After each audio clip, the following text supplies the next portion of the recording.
Ndasubiye kubaramutsa mwebwe anywanyi mukurikira imboneshakure yacu ari nayo yanyu Shiramatsiko TV. Ni imboneshakure imwe rudende dushikiriza inkuru n'ibiganiro utaronka ahandi.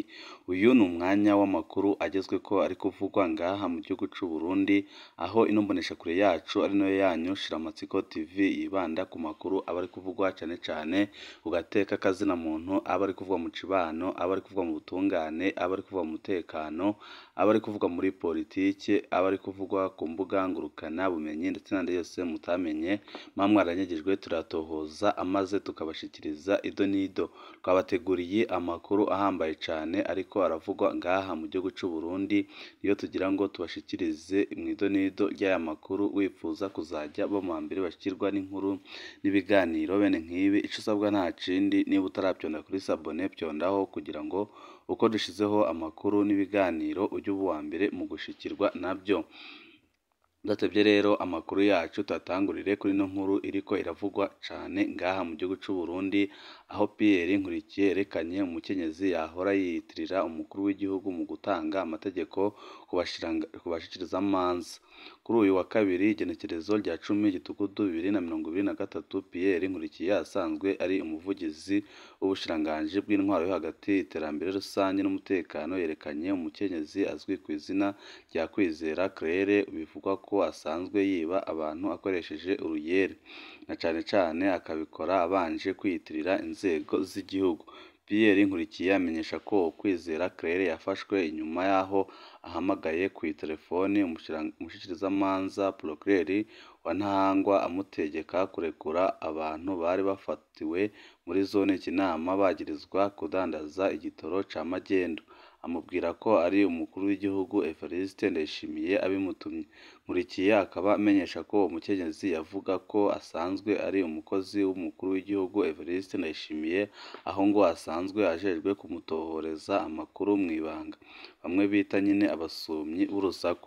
Umushikirizamanza akaba yaciye ahendahenda uwo mukenyezi kugira ngo amusange aho akorera babivugane neza, hama yumvise abandanya avuga ko ari umukuru w'igihugu yabimutumye bimutera amakenga kugeza avumbuye ko ari umutekamitwe, aca ategeka ko nyine ahagarikwa.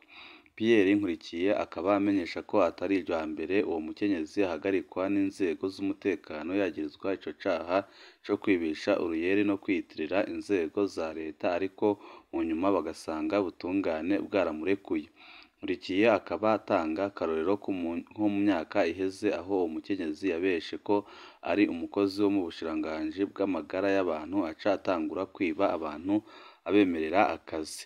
Ico gihe Nkurikiye avuga ko uwo mukenyezi yafashwe amaze kwegeranya miliyoni 13 z'amafaranga y'amarundi, bongera bamutesha ayandi ashika kuri miliyoni n'ibihumbi 300 by'amafaranga y'amarundi yari agombe yibe abantu mu kubabesha. Nkurikiye ahamagarira abenegihugu kurikanura muri iyi minsi, kuko ngo abasuma babandanya biba bakoresheje uruyeri rukomeye cane. Uwo mukenyezi nyine akaba yagiye kubazwa kuri ibyo byaha yagirizwa bijanye no kwibisha uruyeri, amaze igihe kitari gito akora ngaha mu gihugu c'u Burundi.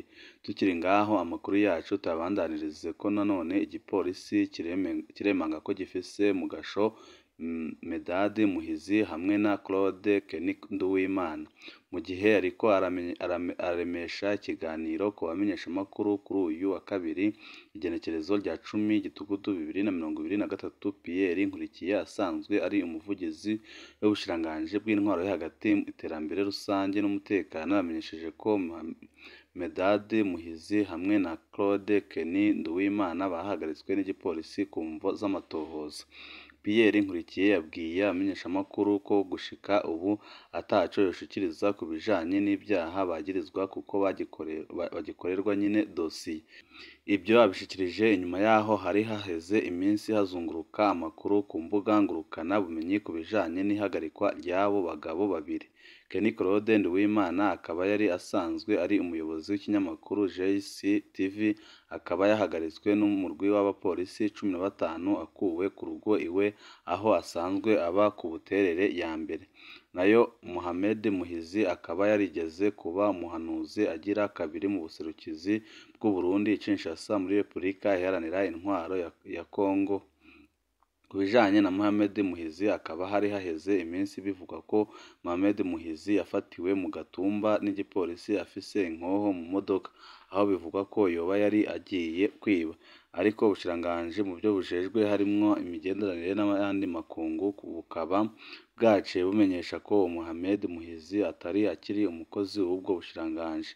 Pierre Nkurikiye akaba yemereye amenyeshamakuru ko azobatuma ko hanyuma kugira ngo abamenyeshe iho izo dosiye z'abo bagabo babiri zigeze ndetse n'ico bariko barakurikiranwaho, ariko ntiyashimye kugira ico avuga kuko nyine yavuze ko amatohoza akiriko arakorwa, akaba ariyo mpamvu ata kintu yari gushikiriza. Amakuru yacu tuyasimbire kuri ino nkuru nanone imaze iminsi ivuga cane ijanye na Dieudonné Murengerantwari wabogojwe mu mabanga, ubu ngubu akaba ariko arabazwa ku byaha bitandukanye yagirizwa harimwo gusambura ubutunzi ndetse no kwiba amatungo ya leta.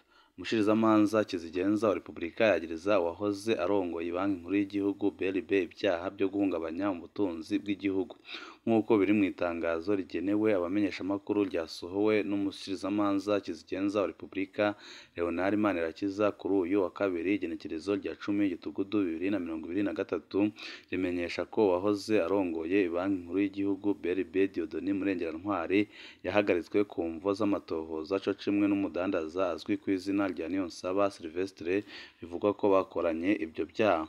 Dieudonné Murengerantwari hamwe n'uwo Niyonsaba Sylvestre bakaba bagirizwa ibyaha byo guhungabanya ubutunzi bw'igihugu, kurya ibiturire by'umurengera ndetse no kunyegeza amafaranga ya leta hamwe no kunyuruza amatungo menshi ya leta. Ibyo byaha byose bakaba ariko barabikurikiranwaho kuko bivugwa nyine ko byakozwe mu gihe yari akiri umukuru wa BRB, ariho nyine leta ihereye imufata ikajya kumubaza kuri ibyo byaha nyine akurikiranyweho. Umushikirizamanza Kizigenza wa Repubulika Leonard Manirakiza akaba amenyesha ko ubu abo babiri bariko barabazwa kuri ibyo byaha bagirizwa. Leonard Manirakiza akaba amenyesha ko inzego zikora amatohoza ziriko zirakoronka amakuru mu buryo bworoshe ku bijanye n'ingene bakoze ibyo byaha. Akaba arangiza agabisha inzego za leta zica amatwi mu kubandanya ibyaha byo guhungabanya ubutunzi bw'igihugu. Akaba amenyesha ko ubutungane bugiye kubandanya butuza bene iyo ngendo kandi ko butazokwihanganira abagifise ingendo mwene iyo ngiyo. Twibutse ko Dieudonné Murengerantwari yaheruka kubogozwa mu buyobozi bw'Ibanki Nkuru BRB kuri uyu w'Imana igenekerezo ry'umunani Gitugudu 2023. Imbere yaho hakaba hari hazungurutse amakuru avuga ko yoba yaraye mu gasho k'iperereza abazwa ku byaha yagirizwa kuba yarakoze igihe yari mu mabanga yo kurongora iyo Banki Nkuru y'Igihugu BRB.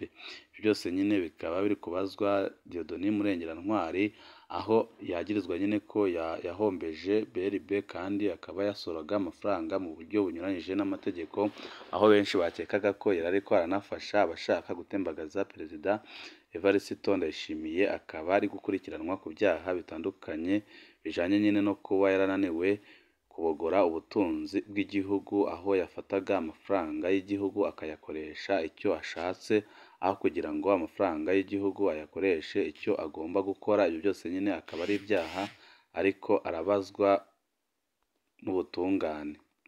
Amakuru yacu tabandanirize kuri ino nkuru nanone iriko iravugwa cane ngaha mu gihugu c'u Burundi, aho ikibazo c'ibitoro cyakomeje kuba ndansi kandi gihangayikishije abarundi batari bake kubera ukuntu kigumya kiduzwa umwanya n'umwanya mu gihe amikoro y'abarundi yo yamaze kuba make cane.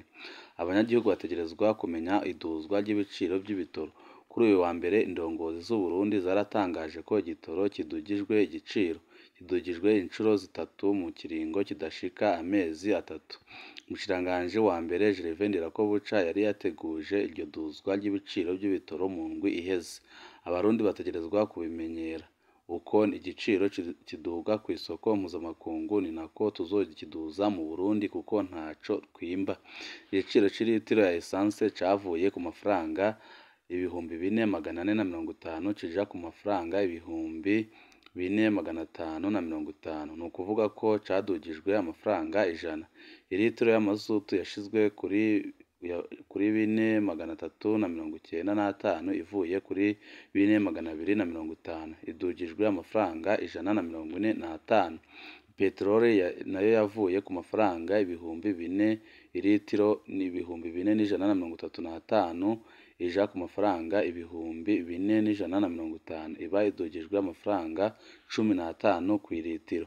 Ibyo biciro bishasha byatangajwe kuri uyu wa mbere n'umushikiranganji mu byo ajejwe harimwo amasoko ntangangufu Ibrahim Uwizeye, akaba ari nawe ajejwe ibitoro. Ingingo yatangarijwe mu kiganiro yahaye abamenyeshamakuru mu gisagara c'ubudandaji Bujumbura. Umushikiranganji yasiguye ko iduzwa ry'ibyo biciro rivuye kw'iduga ry'igiciro c'akagunguru ku isoko mpuzamakungu. Uwizeye yatangaje ko ubushikiranganji bwiwe bumaze iminsi bubona ko hari ihungabana mu bijanye n'irangurwa ry'ibitoro ku isoko mpuzamakungu bivuye ku bukene bwibonekeza kw'isi. Ni navyo yari yavuze ku wa 11 Nyakanga igihe yatangaza ko adugije ibiciro by'ibitoro. Kubera ko ibitoro tutavyimba aha mu gihugu, igiciro kikaba gishingirwa ku isoko mpuzamakungu, Uburundi buca bugwa mu mporero kubera ihindagurika ry'ibiciro ku isoko mpuzamakungu. Niko yasubiyemwo. Umwiheburo ku banyagihugu aho bavuga ko bamaze kuruha kubera ibintu biriko biraba ngaha mu gihugu c'u Burundi, aho ibiciro biriko biraduga umwanya n'umwanya kubera nyine igitoro cyabuze, kandi bakanidogera leta ko naho igumya iduza igitoro ariko n'ubundi ku masitasiyo atandukanye ngaha mu gihugu c'u Burundi kiguma kikabura. Muri Nyakanga guheze ikinyamakuru cacu cyari cyagerageje kubaza abanyagihugu uko babona nyine iryo duzwa ry'ibitoro, ariko bagaragaje umwiheburo ukomeye cane. Benshi muri abo bavuga ko batinya iduga ry'igiciro c'ibidandazwa vya nkenerwa n'itike ryo kwiyunguruza. Leta yari ikwiye kutugirira ikigongwe. Murabona ko iri duzwa ry'ibitoro ribaye mu mezi adashika 2 mu gihe abanyagihugu bari mu bukene budasanzwe. Tugiye kugira ibibazo byo kwiyunguruza, kugaburira abana bacu no kubeshaho imiryango yacu. Iri duzwa ry'igiciro rizogira ingaruka ku buzima bwa misi yose mbere n'umubano. Ubu kwiyunguruza uva i Bujumbura uja hagati mu gihugu ni nk'uko woba ugiye muri Kenya. Niko abanyagisagara bagaragaza umubabaro, bagasaba leta guhindura iyo ngingo. Uburundi buriko buradugamwo ibiciro ku rugero rudasanzwe muri iyi minsi. Abanyagihugu bakabona ko bahendwe, kandi bakabona ko nyine badashobora kubandanya babaho mu gihe leta atacyo iriko irakora ngo itorere inyishu ibibazo bihanze Abarundi. Uko abahinga babibona.